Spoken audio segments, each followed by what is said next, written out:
Good day. It's been that kind of week.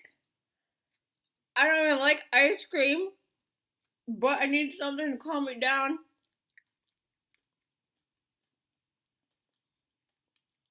Actually, that's not true at all. I'm just really craving something like junk foody because I've been eating too well. Every once in a while, you gotta cheat.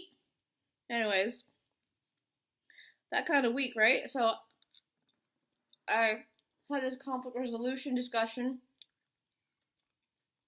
I told someone at work how I was feeling about this classroom.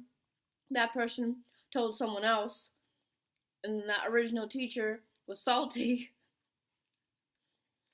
And one of the statements that she made during our discussion was, if kids don't know how to do something, they can look up things and they can find the resources. They can use resources like YouTube. You can find things on YouTube.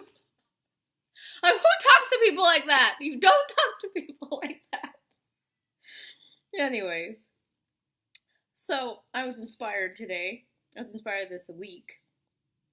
Also because of a conversation that happened today where a new staff member was talking with another staff member and pulled me aside and said, "What you do seems so natural and the kids really respond to you. So how do you do, like, can you give me some tips on what to do to build connections with the kids?" Yes! That is so sweet. Thank you. And yes, I will give you some pro tips. I got lots of them, first of all. So that's why I decided to make this YouTube channel.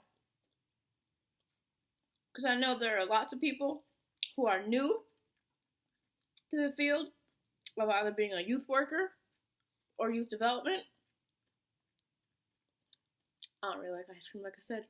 I just like the cookie dough or the chocolate chunks. So either you're new to the field or you're a administrator who wants to tell your staff low-key what they need to be doing. So I will share all of my tips, tricks, ideas about best practices that I've experienced and that I use to work with young people to get them engaged in their learning. And I hope that you will enjoy the topics that I have, and I hope that you will ask questions and challenge me. Yeah, that's what we'll do here. Okay, come back for the lesson 1. Okay, bye-bye.